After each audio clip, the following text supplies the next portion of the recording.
La ciudad amaneció distinta aquella mañana de primavera del año 33. Jerusalén no sabía aún lo que había ocurrido, pero algo en el aire pesaba diferente. 3 días antes, un rabino galileo había muerto en una cruz romana en las afueras de sus murallas. Ahora, mientras los primeros rayos de sol tocaban las piedras del templo, un rumor imposible comenzaba a circular por los callejones estrechos de la ciudad vieja. Una tumba vacía. Un cuerpo desaparecido. Testigos que juraban haber visto al muerto caminando, hablando, comiendo. ¿Qué significaba esto para las 40.000 personas que habitaban dentro de los muros de Jerusalén? ¿Cómo continuaba la vida ordinaria cuando lo extraordinario acababa de irrumpir en la historia? Para entender lo que vivieron los habitantes de Jerusalén en los días posteriores a la resurrección, es necesario primero comprender el escenario mismo. Jerusalén del primer siglo era una ciudad de contrastes violentos. En el barrio alto, las mansiones de los sumos sacerdotes brillaban con mosaicos importados y baños rituales de piedra pulida. A pocas calles de distancia, en el barrio bajo, familias enteras se hacinaban en casas de una habitación con techos de arcilla compactada. Entre ambos mundos se alzaba el templo de Herodes, una maravilla arquitectónica cuyas piedras aún hoy pesan centenares de toneladas. Su recinto podía albergar decenas de miles de personas durante las festividades. Sus muros exteriores, revestidos de oro, cegaban a quien los miraba bajo el sol del mediodía. Este era el corazón de Jerusalén, el lugar donde, según la teología judía, el cielo tocaba la tierra. Pero el templo era también el centro de un sistema económico que enriquecía a unos pocos mientras el pueblo ordinario cargaba el peso de los sacrificios obligatorios, las ofrendas prescritas, los impuestos del culto. Jesús había denunciado esto días antes de su muerte, expulsando a los cambistas y volcando las mesas de los vendedores de palomas. Esas mesas habían vuelto a su lugar. Los sacerdotes seguían con sus rutinas. Pero algo invisible había cambiado el viernes en que Jesús murió. El velo del templo, aquella cortina masiva que separaba el lugar santo del lugar santísimo, se había rasgado de arriba hacia abajo. Los sacerdotes que lo sabían guardaban silencio. Algunos con miedo, otros con algo que aún no podían nombrar. La vida cotidiana en Jerusalén comenzaba antes del amanecer con el sonido del shofar desde el templo. El cuerno de carnero convocaba a la ciudad a un nuevo día dentro del orden sagrado del tiempo judío. Para el habitante ordinario de Jerusalén, esto significaba despertar no para perseguir sus propios intereses, sino para cumplir su lugar dentro de un calendario litúrgico que había estructurado la existencia de Israel durante siglos. 3 veces al día, el judío devoto recitaba el Shema. Escucha, Israel, el Señor nuestro Dios, el Señor uno es. Este acto no era rutina vacía. Era renovación constante de identidad. Un recordatorio de que la vida ordinaria ocurría dentro de una realidad mayor. Para los primeros creyentes en la resurrección, hombres y mujeres que habían sido judíos observantes toda su vida, esta práctica adquiría ahora capas nuevas de significado.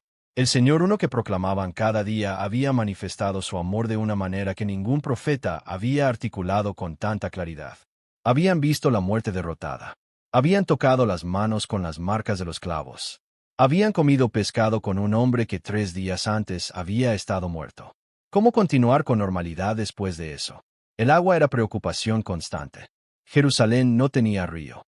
Dependía de cisternas, acueductos y estanques como el de Siloé y el de Betesda. Las mujeres hacían viajes diarios a estos puntos, cargando cántaros sobre sus hombros. Estos viajes eran también momentos de intercambio social. Las noticias corrían por estos canales informales. Y las noticias más explosivas de aquel año 33 circulaban precisamente así. Las mujeres que habían ido a la tumba aquella madrugada del primer día de la semana, que habían sido las primeras testigos de la resurrección, eran parte de esta red de comunicación cotidiana. Su testimonio, aunque inicialmente rechazado incluso por los propios discípulos, se abría camino a través de los mismos circuitos por los que circulaba toda la información importante de la ciudad. El mercado era el otro gran espacio de socialización. Ubicado principalmente en la zona del Cardo, la calle principal norte-sur, y en las áreas adyacentes al templo, el mercado de Jerusalén era un hervidero de diversidad. Pescado salado del mar de Galilea, aceite de oliva de los huertos circundantes, pan recién horneado, especias llegadas desde Arabia. Los idiomas se mezclaban: arameo, griego, latín de los soldados romanos. Esta Jerusalén cosmopolita era el contexto exacto donde, semanas después, ocurriría Pentecostés. Cuando el Espíritu Santo cayera sobre los discípulos, esta diversidad lingüística se convertiría en el escenario del milagro. Cada persona escucharía el Evangelio en su propia lengua. No era casualidad, era diseño. La alimentación seguía patrones establecidos por tradición y disponibilidad. El pan era el alimento central, horneado en hornos comunitarios. Las legumbres, lentejas y garbanzos eran la fuente principal de proteínas. La carne era lujo reservado para festividades. Pero más allá de que comían, importaba cómo comían. Las leyes de Kashrut no eran simples normas dietéticas. Eran santificación del acto cotidiano de comer. Una manera de convertir la mesa en espacio donde la conciencia de Dios permanecía activa. Comer juntos no era trivial. Era profundamente teológico. Por eso el debate que surgiría en la primera comunidad cristiana sobre si los gentiles convertidos debían guardar estas normas sacudiría los cimientos de la iglesia naciente. El acto de partir el pan juntos era declaración de identidad compartida. Las casas excavadas en la ciudad de David revelan estructuras compactas construidas alrededor de patios centrales. Paredes de piedra caliza. Techos planos de vigas y arcilla usados para secar alimentos y dormir en noches calurosas. Y en casi todas, un detalle revelador. El mikveh, el baño ritual de inmersión. La presencia de estos baños en prácticamente cada casa del periodo habla de una población profundamente comprometida con la práctica religiosa en el nivel más íntimo de su existencia. La pureza ritual no era asunto público solamente. Era asunto del hogar, del cuerpo, de la conciencia individual ante Dios. La familia era la unidad social fundamental. La familia extendida, el sistema de seguridad social de una época sin instituciones. Cuando alguien enfermaba, eran los familiares quienes cuidaban. Cuando alguien moría, eran los familiares quienes preparaban el cuerpo, quienes lloraban en el duelo de 7 días conocido como Sivá. Este sistema de solidaridad era también el marco donde el Evangelio comenzó a propagarse. Las conversiones ocurrían frecuentemente dentro de unidades familiares. Y la resistencia también venía de allí, porque cambiar de creencias no era asunto privado. Afectaba relaciones, obligaciones, la identidad de toda la red familiar. El Sabbat organizaba toda la vida de Jerusalén con un ritmo que las sociedades modernas no pueden imaginar fácilmente. Desde el atardecer del viernes hasta el atardecer del sábado, la ciudad se transformaba. Los mercados cerraban. El trabajo cesaba. Las familias se reunían para la cena de Sabbat con la bendición sobre el vino y el pan. Era conmemoración del 7º día en que Dios descansó. Para la primera comunidad de creyentes, el Sabbat seguía siendo observado. No habían abandonado su judaísmo. Lo vivían ahora con la comprensión de que el Mesías había llegado. Y al mismo tiempo, había comenzado a emerger una práctica nueva, reunirse también el primer día de la semana, el día de la resurrección, para partir el pan juntos. La semilla del culto dominical cristiano estaba germinando dentro del calendario judío. La clase sacerdotal vivía en condiciones radicalmente distintas del pueblo ordinario. Las familias de Anás y Caifás habitaban mansiones en el barrio alto cuya riqueza ha sido confirmada por arqueología. Estas familias controlaban no solo los aspectos religiosos del templo, sino las redes económicas que giraban alrededor de él. Los cambistas que Jesús expulsó estaban allí con permiso y beneficio de las familias sacerdotales. Esta élite fue la que encabezó la oposición al movimiento de Jesús. Pero el Nuevo Testamento menciona que un gran número de sacerdotes obedecían a la fe en los días siguientes a la resurrección. No todos eran corruptos. Muchos eran hombres sinceros atrapados en un sistema que los superaba. Los fariseos eran distintos de la élite sacerdotal. Mayoritariamente laicos, su proyecto era democratizar la santidad. Llevar las normas de pureza sacerdotal a la vida cotidiana de todos los israelitas. En su visión, todo Israel debía ser reino de sacerdotes. Esta era la tradición dentro de la cual Pablo de Tarso había sido formado. El conflicto de Jesús con los fariseos no era el conflicto de alguien ajeno a la tradición judía. Era el conflicto interno de alguien que conocía la tradición más profundamente que nadie y que veía en ella verdades que la interpretación dominante oscurecía. Los romanos que vivían en Jerusalén eran principalmente militares. La guarnición estacionada en la fortaleza Antonia vigilaba el templo desde su ángulo noroeste. El gobernador Poncio Pilato no residía habitualmente en Jerusalén, sino en Cesarea Marítima, pero venía para las grandes festividades cuando el riesgo de disturbios era mayor. La interacción entre población judía y guarnición romana era fuente constante de tensión. Pero había también espacios de coexistencia pragmática. Los mercaderes comerciaban con soldados. Los aristócratas navegaban las redes de influencia imperial. Había judíos con ciudadanía romana, como Pablo, que vivían en esa doble identidad con sus complejidades. La pobreza era parte del telón de fondo de la ciudad. Jornaleros sin ingresos garantizados. Viudas sin familia. Huérfanos sin protección. Personas con discapacidades que dependían de limosna. Esclavos cuya condición no determinaban ellos mismos. Esta realidad no era invisible para el texto bíblico. Las enseñanzas de Jesús están llenas de referencias a los pobres, a los que tienen hambre, a los que lloran. Cuando la primera comunidad de Jerusalén comenzó a practicar un sistema de vida común, vendiendo propiedades y repartiendo según la necesidad de cada uno, no estaba inventando un experimento social sin raíces. Estaba respondiendo la enseñanza de su maestro con las herramientas concretas de la solidaridad comunitaria. La enfermedad era presencia constante en el mundo antiguo. Sin avances médicos modernos, enfermedades hoy tratables causaban sufrimiento y muerte de manera rutinaria. La lepra condenaba a sus víctimas al aislamiento social. Los ciegos, los cojos, los paralíticos poblaban las márgenes de la vida social. El ministerio de sanación de Jesús no era, en este contexto, espectáculo de poder. Era restauración de personas a la comunidad. Declaración de que el reino de Dios no dejaba a nadie en el margen. La muerte tenía sus rituales prescritos. El cuerpo era preparado para entierro lo más rápidamente posible. Lavado, ungido con especias, envuelto en lienzos. Este es exactamente el proceso que las mujeres fueron a completar en la tumba de Jesús aquella primera mañana después del Sabbat. Llevaban las especias que habían preparado porque el apresuramiento del entierro antes del atardecer del viernes no había permitido completar los ritos. El periodo de duelo de 7 días, el Sivá, era tiempo en que la familia se reunía, recibía visitas de consolación, se abstenía de actividades ordinarias. El llanto no solo era aceptado, sino esperado. Las festividades del calendario litúrgico estructuraban el año entero. La Pascua recordaba la liberación de Egipto. Pentecostés, 50 días después, recordaba la entrega de la Torá en el Sinaí. Este calendario no era serie de celebraciones nostálgicas. Era arquitectura temporal dentro de la cual Israel articulaba su identidad. Cuando Pedro se puso de pie en Pentecostés del año 33 y proclamó que Jesús era el Señor y el Cristo, no hablaba en vacío teológico. Hablaba dentro de un marco que sus oyentes conocían íntimamente. Y estaba diciendo que todo lo que la Pascua había prometido, liberación y redención, había ocurrido de manera que nadie había anticipado completamente. La vida de los primeros creyentes en Jerusalén después de la resurrección es descrita en Hechos con vivacidad que habla de testimonio directo. Perseveraban en la doctrina de los apóstoles, en la comunión unos con otros, en el partimiento del pan y en las oraciones. Estas 4 prácticas eran los pilares de esta comunidad naciente. No se habían ido al desierto. Seguían viviendo en Jerusalén, frecuentando el templo para la oración. Seguían siendo parte de la vida ordinaria de la ciudad.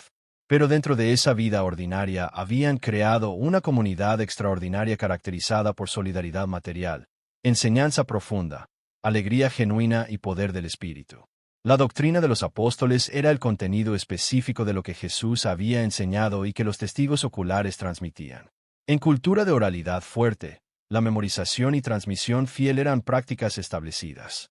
Los 12 apóstoles eran depositarios autorizados de esta tradición. No la transmitían desde posición de poder institucional, sino desde autoridad del testimonio. Habían visto, habían tocado, habían comido con el resucitado. El apóstol Juan lo expresaría décadas después con emoción fresca. Lo que hemos oído, lo que hemos visto con nuestros ojos, lo que hemos contemplado y palparon nuestras manos, os anunciamos. Esta insistencia en la fisicidad del encuentro era respuesta directa a dudas razonables. Lo que proclamamos no es idea ni interpretación. Es algo que ocurrió en tiempo y espacio. Y nosotros estuvimos allí. La comunión fraterna, la koinonía, era algo cualitativamente distinto de simple convivencia. Implicaba participación en algo compartido. Y en el contexto de la primera comunidad, ese algo era la vida misma del Espíritu de Dios que habitaba en cada creyente. Esta unidad no era abstracta. Se manifestaba en decisiones económicas, en uso del tiempo, en disposición de recursos, en cuidado práctico de los necesitados.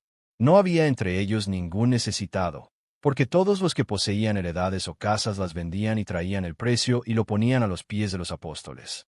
Esta generosidad radical era tan inusual en el contexto de Jerusalén que por sí sola constituía señal poderosa de que algo diferente ocurría en esta comunidad. El partimiento del pan conmemoraba la última cena. Esto es mi cuerpo que por vosotros es dado. Haced esto en memoria de mí. En los primeros días, esto ocurría no en edificios de iglesia que no existían aún, sino en hogares de creyentes, en casas donde se reunían con alegría y sencillez de corazón. Esta intimidad doméstica contrasta con la grandeza del templo a pocas calles de distancia. La presencia de Dios, que la teología judía ubicaba en el lugar santísimo del templo, había descendido para habitar en hogares ordinarios de creyentes ordinarios, en la mesa donde se compartía pan y vino en memoria de aquel que había rasgado el velo. Las oraciones eran mezcla de formas tradicionales judías con nuevas formas nacidas de la experiencia del Espíritu Santo. El libro de Hechos registra algunas con intensidad que hace sentir al lector que está escuchando en tiempo real. Después de que Pedro y Juan fueron amenazados por el Sanedrín, la comunidad clamó a Dios pidiendo no protección, sino valentía para seguir proclamando. La respuesta fue inmediata. El lugar en que estaban congregados tembló y todos fueron llenos del Espíritu Santo y hablaban con denuedo la palabra de Dios. Respuesta tan concreta y física como el terremoto que había ocurrido al momento de la muerte de Jesús. La presencia del Espíritu Santo era la realidad que diferenciaba a esta comunidad de todo otro grupo religioso o político de Jerusalén. No era idea teológica entre otras ideas. Era experiencia vivida cotidiana que se manifestaba en capacidad de hablar con valentía frente a autoridad, en sanación de enfermos, en discernimiento espiritual, en generosidad radical, en alegría que persiste en medio de persecución. Cuando Pedro y Juan comparecieron ante el Sanedrín, los miembros observaban su valentía y sabían que eran hombres sin letras. La conclusión a la que llegaron era la única lógicamente coherente. Les reconocían que habían estado con Jesús. La presencia del Maestro seguía siendo reconocible en sus discípulos. La persecución comenzó relativamente pronto después de Pentecostés. La primera ola vino de las autoridades del templo, específicamente de sacerdotes y saduceos amenazados por la proclamación de la resurrección de los muertos. Detenciones, amenazas, órdenes de guardar silencio. La respuesta de Pedro ante el Sanedrín se convirtió en principio fundamental. Es necesario obedecer a Dios antes que a los hombres. Esta declaración no era retórica vacía. Era posición de vida con consecuencias reales que incluía posibilidad de encarcelamiento, azotes y eventualmente martirio. El martirio de Esteban marcó escalada decisiva en la persecución. Esteban era uno de los 7 elegidos para supervisar distribución de alimentos. Pero era más que administrador. Era hombre lleno de fe y del Espíritu Santo que hacía grandes prodigios. Su discurso ante el Sanedrín es recorrido magistral por la historia de Israel que termina en acusación directa. Vosotros siempre resistís al Espíritu Santo. Como vuestros padres, así también vosotros. La reacción fue apedreamiento. Y en ese momento aparece un detalle de inmensa importancia histórica. Los testigos pusieron sus ropas a los pies de un joven que se llamaba Saulo. Este joven Saulo se convertirá en Pablo, el instrumento más poderoso de la extensión del Evangelio. En aquel momento era perseguidor activo. Pero en el camino a Damasco experimentaría un encuentro con el resucitado que lo volteará al revés. La dispersión provocada por la persecución después del martirio de Esteban es uno de esos momentos donde lo que humanamente parece catástrofe se revela como mecanismo de providencia. Todos fueron esparcidos por las tierras de Judea y de Samaria. Pero los que fueron esparcidos iban por todas partes anunciando el Evangelio. La dispersión involuntaria se convirtió en misión voluntaria. Los creyentes que huían llevaban consigo el Evangelio como llevaban sus pertenencias. Algo que no podían dejar atrás aunque quisieran. Felipe fue a Samaria, cruzando frontera étnica que los judíos ordinarios cuidaban con celo. La misión de Dios se desplegaba no a través de plan estratégico elaborado, sino a través del movimiento de personas ordinarias que habían encontrado algo tan real que no podían guardarlo para sí mismas. Jerusalén en los meses posteriores a la resurrección no era solo escenario de eventos importantes. Era organismo vivo siendo transformado desde adentro por la presencia de la comunidad de creyentes. Esta presencia era visible en los mercados, en los pórticos del templo donde los apóstoles enseñaban, en las casas donde se reunían, en los enfermos sanados, en los pobres alimentados. Tenían la gracia de todo el pueblo. Una reputación positiva que era resultado de vida vivida de manera diferente.